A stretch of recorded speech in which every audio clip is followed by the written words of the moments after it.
बिस्मिल्लाहिर्रहमानिर्रहीम। अस्सलाम वालेकुम। I am Sufiyan Iqbal and you are watching our channel the E pharmacist. आज की इस वीडियो में हम आपके लिए बहुत ही ज़बरदस्त एक मेडिसिन लेकर आए हैं, मोटिलियम वी।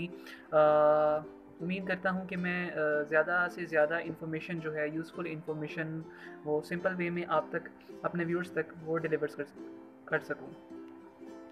जो टैबलेट है, बेसिकली हम इसके मोटिलियम वी, इससे रिलेटेड हम आज हम डिस्कस करेंगे वो इसके प्रोडक्ट इन्फॉर्मेशन है, प्रोडक्ट की डिस्क्रिप्शन है, फिर इसके अलावा इसके जो इंग्रेडिएंट्स कौन कौन से हैं, इसके अलावा ये किस लिए यूज़ होती है मोटिलियम भी, और इसके बेनिफिट्स क्या हैं, इसके पॉसिबल एडवर्स इफ़ेक्ट्स क्या हैं, साइड इफ़ेक्ट्स क्या हो सकते हैं, फिर इसके अलावा इसकी कॉन्ट्राडिक्शंस पढ़ेंगे और किन सिचुएशन में ये नहीं यूज़ करनी चाहिए, और इसका मोड ऑफ एक्शन पढ़ेंगे कि किस तरह मोटिलियम वी जो है वो हमारी बॉडी पे एक्ट करती है, उसकी फिजियोलॉजी क्या है, मोड ऑफ एक्शन क्या है, वगैरह वगैरह, उसका फार्माकोकाइनेटिक्स क्या है, और क्या इफ़ेक्ट्स प्रोड्यूस करती है अगर हम इसकी प्रॉपर डोज लें, और किस तरह से एक जो पेशेंट है वो इस इंफॉर्मेशन से किस तरह वो बेनिफिट गेन कर सकता है।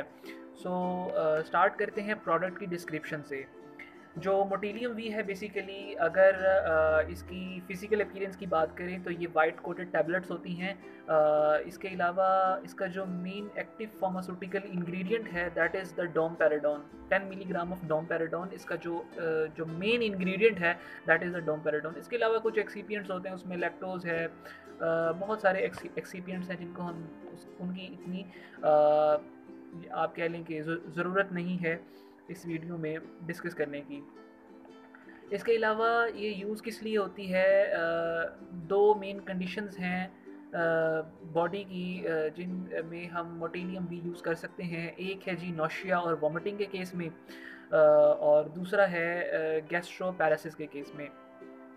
अब नौशिया और वॉमिटिंग हमें पता है क्या चीज़ है, या मतली की फीलिंग होना और उल्टी आना, उस केस में उसको ट्रीट करने के लिए हम मोटिलियम भी यूज़ कर सकते हैं।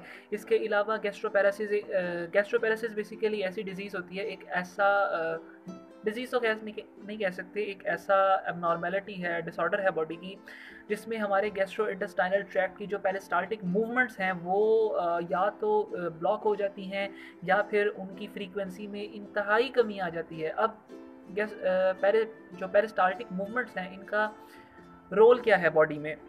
जो भी हम फूड इनटेक करते हैं, उस फूड को हमारे माउथ से हमारे एनस तक, उस रास्ते में जितने भी डिफरेंट साइट्स ऑफ डाइजेशंस आते हैं, लाइक स्टमक हो गया, स्मॉल इंटेस्टाइन हो गया, लार्ज इंटेस्टाइन में भी कुछ डाइजेशन होती है। तो इस पूरे जर्नी में जो चीज़ असिस्ट करती है फूड को ट्रैवल करने में, that is the peristaltic movements of gastro intestinal tract. Oesophagus से एनस तक जो फूड ने ट्रैवल करना है, वो पेरिस्टाल्टिक मूवमेंट्स की वजह से होता है। अब गैस्ट्रोपैरासिस में ये होता है कि पेरिस्टाल्टिक मूवमेंट्स बड़ी वीक हो जाती हैं, या फिर बिल्कुल ही ब्लॉक हो जाती हैं, जिससे क्या होता है कि अगर हमने सुबह खाना खाया ना, तो हमें शाम तक भूख ही नहीं लगती। हमें ऐसी फीलिंग आती है कि हमारा पेट भरा भरा है। क्यों? क्योंकि जो भी हमने फूड खाया है वो अपनी प्रॉपर साइट्स ऑफ जो डाइजेशंस हैं वहाँ तक ट्रैवल नहीं कर पाया। इट मीन्स वो हमारे गैस्ट्रो इंटेस्टाइनल ट्रैक्ट के किसी एरिया में या तो ब्लॉक है, या फिर उसकी जो मूवमेंट है वो बहुत स्लो है। इसकी वजह से हमें इंग्लिश में एक टर्म यूज़ करते हैं, टू फुल फील होना, मतलब पेट भरा भरा फील होना। इसमें हमें लॉस ऑफ एपेटाइट, मीन भूख नहीं लगती, ठीक है, और स्टमक जो है वो एम्प्टी नहीं होता। ये हैं दो सिचुएशंस, एक नौशिया और वॉमिटिंग के केस में हम इसको यूज़ कर सकते हैं। इसके अलावा हम इसको यूज़ कर सकते हैं गैस्ट्रोपैरासिस के केस में। इसके अलावा जो मेडिसिन है ये मोटिलियम वी, इसकी ये किस कैटेगरी में फॉल करती है। हर ड्रग की अपनी कैटेगरी होती है, अपनी एक क्लास होती है। मोटिलियम वी की जो क्लास है, that is a anti emetic drug. Anti emetic means ये वॉमिटिंग को रोकती है। वॉमिटिंग के केस में कुछ कुछ मेडिसिन ऐसी होती हैं जो कि वॉमिटिंग करवाती हैं, उन्हें हम एमेटिक ड्रग्स बोलते हैं, और कुछ ड्रग्स ऐसी होती हैं जो कि वॉमिटिंग को रोकती हैं, उन्हें हम एंटी एमेटिक ड्रग्स बोलते हैं। सो जो मोटिलियम वी टैबलेट जिसे हम आज डिस्कस कर रहे हैं, ये एंटी एमेटिक ड्रग्स की क्लास में फॉल करती है। इसके अलावा ये एक प्रोकाइनेटिक ड्रग है। अब प्रोकाइनेटिक ड्रग उसे कहते हैं जो कि पेरिस्टाल्टिक मूवमेंट्स को की फ्रीक्वेंसी को, अगर उसमें कोई ब्लॉकेज आया है तो वो उसको दोबारा से कंटिन्यू करवा दे, उसके रिदम्स को बहाल करवा दे। इसके अलावा मोटिलियम भी जो टैबलेट है वो काम कैसे करती है, उसको जानने से पहले ये ज़रूरी है कि हमें ये पता होना चाहिए कि जब भी वॉमिटिंग होती है या जब किसी पेशेंट को नॉशेटिक फील होता है तो उसके पीछे फिजियोलॉजी क्या है, कि मतलब उसके पीछे किस तरह से वो फील हमें आती है और किस तरह से वॉमिट होती है, ये हमें पता होना चाहिए। एक्चुअली हमारे ब्रेन में दो तरह के केमिकल्स होते हैं, दो तरह के न्यूरोट्रांसमीटर्स होते हैं जिन्हें हम एसिटाइल कोलिन और दूसरा है हिस्टामीन। ये दो न्यूरोट्रांसमीटर रिस्पॉन्सिबल हैं वॉमिटिंग इंड्यूस करवाने के। हमारे ब्रेन में एक एरिया होता है कीमो रिसेप्टर ट्रिगर जोन। ये केमिकल्स उस जोन को जाकर ट्रिगर करते हैं। जब वो जोन एक्टिवेट होता है वहाँ से दो केमिकल्स निकलते हैं, एक सेरोटोनिन है और दूसरा डोपामीन है। ये दो केमिकल्स जाते हैं वॉमिटिंग सेंटर में। अब वॉमिटिंग सेंटर भी हाइपोथैलेमस में ही प्रेजेंट है, हमारे ब्रेन में ही का ही पार्ट है। जब ये जाके उस पार्ट को एक्टिवेट करते हैं तो एज अ रिज़ल्ट जो है वो हमें नॉशियाटिक फील होता है और समटाइम्स वॉमिट इंड्यूस हो जाती है। अब हम इसकी कुछ कॉन्ट्राइंडिकेशंस डिस्कस करते हैं कि किन सिचुएशंस में हमने जो है वो मोटिलियम बी टैबलेट्स यूज़ नहीं करनी है।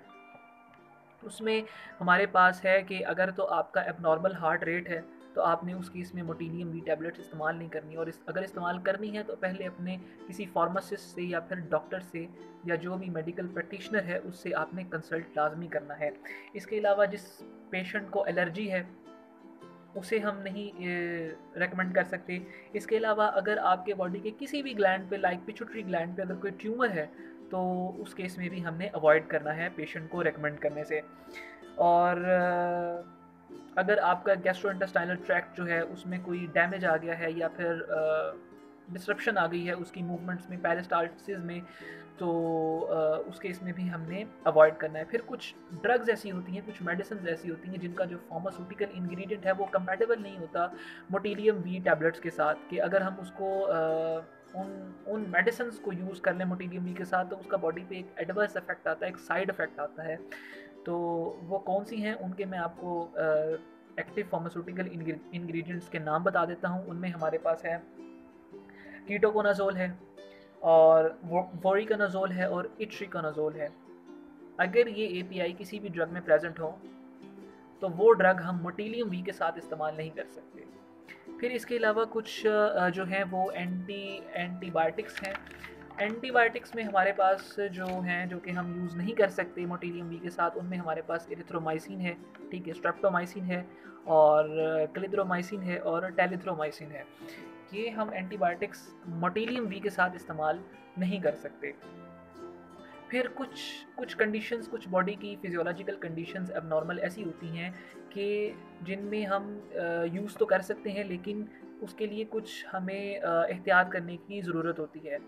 वो एहतियात जो है वो आप जब अपने किसी भी डॉक्टर के साथ कंसल्ट करेंगे तो वो आपको एहतियात बताएगा, लेकिन वो कंडीशंस कौन सी हैं वो मैं आपको बता देता हूँ कि प्रेगनेंसी के दौरान और ब्रेस्ट फीडिंग के दौरान, या अगर आपको किडनी डिजीज़ है या फिर लिवर कैंसर है तो उस केस में आपने अवॉइड करना है, या फिर आपको लैक्टोज इंटॉलरेंस है। लैक्टोज इंटॉलरेंस से मुराद ये है कि कोई भी कुछ पेशेंट्स ऐसे होते हैं जिनको जो डेयरी प्रोडक्ट्स हैं लाइक मिल्क है, योगर्ट है, चीज़ है, बटर है, जितनी भी डेयरी प्रोडक्ट्स हैं वो उनको डाइजेस्ट नहीं होती, हज़म नहीं हो पाती, जिसकी वजह से उनको उनके स्टमक में गैस हो जाती है जिसे फ्लैचुलेंस बोलते हैं।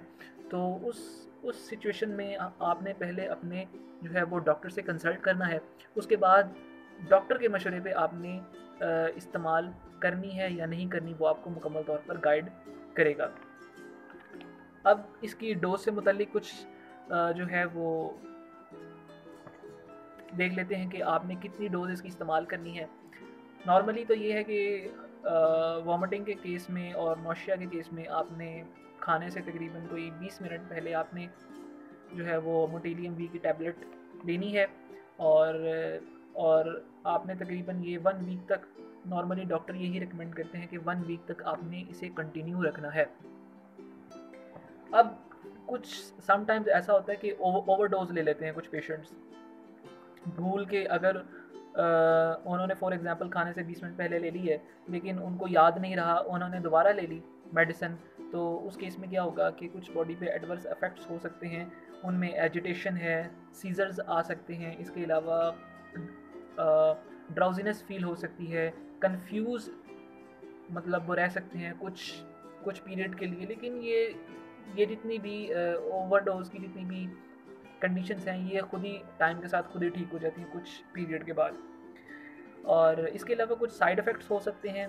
साइड इफ़ेक्ट्स ये हैं कि ड्राउजीनेस है, डिजीनेस हो सकता है, इसके अलावा आप अनकंफर्टेबल फील कर सकते हैं, इसके अलावा आपको जो है वो डायरिया हो सकता है, नॉशियाटिक फील हो सकती है, रैशेस हो सकते हैं, कोल्ड रैशेस हो सकते हैं, इसके अलावा आपको जो है वो हेडेक हो सकती है, और जिसे कहते हैं कि स्लीपलेसनेस होना। ये मेन इसके जो है वो पॉसिबल साइड इफ़ेक्ट्स हैं। सो उम्मीद करता हूँ कि आपको आज की वीडियो पसंद आई होगी। आपसे गुजारिश है कि हमारा चैनल ई फार्मासिस्ट को लाजमी सब्सक्राइब करें और साथ लगे बेल आइकन को प्रेस कर दें ताकि हमारी आने वाली हर नई वीडियो का नोटिफिकेशन आपको जल्द अज जल्द मौसूल हो सके। अल्लाह हाफिज़।